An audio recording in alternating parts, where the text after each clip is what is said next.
ভালো আছি ভালো থেকো, আকাশের ঠিকানায় চিঠি লিখুন। আমরা আমরা প্রমাণ করে ছাড়বো যে এটা হত্যা না আত্মহত্যা। চাবি খুলে দেখে যে সালমান ঝুলতেছে। প্রতি যুগে কিছু মানুষ থাকেন যাদের চলে যাওয়া মানে সে যুগের শেষ হওয়া। বাংলা সিনেমায় সেই এক যুগের নাম হচ্ছে সালমান শাহ। তিনি একজন নায়ক নন, ছিলেন কোটি ভক্তের হৃদয়ের স্পন্দন। সালমান শাহর মৃত্যু আজও কোটি ভক্তের মনে দগদগে গা হয়ে আছে। সালমান শাহ কি আত্মহত্যা করেছিলেন নাকি তাকে হত্যা করা হয়েছিল? 29 বছর পর যেন সেই প্রশ্নটি আবারও দরজায় কড়া নাড়ছে, যেন আজ সেই রহস্য উন্মোচন হবে। সাল 1996, 6 সেপ্টেম্বর। দিনটি আজও অগণিত ভক্তের মনে গভীর ক্ষত হয়ে আছে। সেদিন ঢাকার ইস্কাটনের ফ্ল্যাটে পাওয়া যায় সালমান শাহর নিথর দেহ। প্রথমে বলা হয় তিনি আত্মহত্যা করেছেন, কিন্তু পরিবার তা মানেননি। তাদের দাবি ছিল এটি একটি পরিকল্পিত হত্যাকাণ্ড।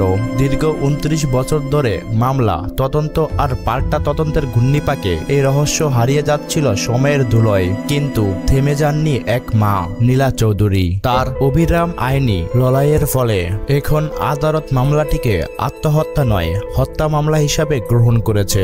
2020 সালে পিবিআই তাদের রিপোর্টে বলেছিল সালমান শাহ আত্মহত্যা করেছিলেন। পারিবারিক কলহ, শাবনূরের সঙ্গে অতিরিক্ত ঘনিষ্ঠতার কারণে মানসিক চাপে পড়ে। কিন্তু সালমান শাহর মা নীলা চৌধুরী সেই রিপোর্ট মানেননি এবং আদালতে আপত্তি জানান। অবশেষে আদালত তার আবেদন মঞ্জুর করে মামলাটি হত্যা মামলা হিসেবে পুনরায় খোলার নির্দেশ দেন। এই সিদ্ধান্তের পেছনে আছে 1997 সালের এক গুরুত্বপূর্ণ ঘটনা।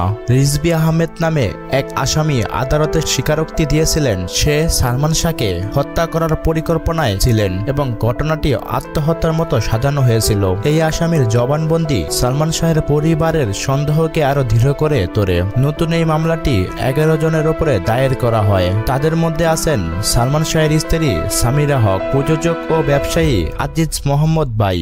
এছাড়া আরো আছেন Latifa Haque Lucy, David, Javed Faruk Ruby, Abdul Sattar Saju ও রিজভী আহমেদ ফারহাদ। তদন্ত সংস্থাগুলো এতদিন 5টি কারণ দেখিয়ে মৃত্যুকে আত্মহত্যা বলেছিল।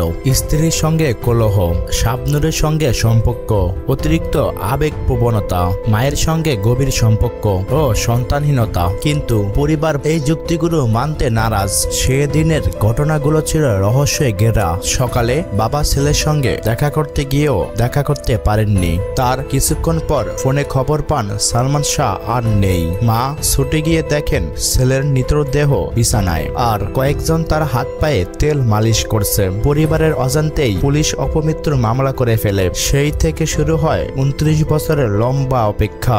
দীর্ঘ 29 বছর পর বাংলা চলচ্চিত্রের মহানায়ক সালমান শাহর মৃত্যুর নতুন রহস্য উন্মোচন হয়। ভক্তরা বিশ্বাস করেন সালমান শাহর মতো একজন কিংবদন্তি কখনো নিজের জীবন শেষ করতে পারেন না। তিনি আজও বেঁচে আছেন মানুষের ভালোবাসায়, সিনেমার পর্দায় আর প্রতিটি হৃদয়ে। হয়তো একদিন সত্যি জানা যাবে কে বা কারা কেড়ে নিয়েছিল বাংলা সিনেমার সবচেয়ে উজ্জ্বল নক্ষত্রকে। ততদিন পর্যন্ত একটাই বিশ্বাস, সালমান শাহ বেঁচে আছেন, যতদিন বাংলা সিনেমা বেঁচে থাকবে।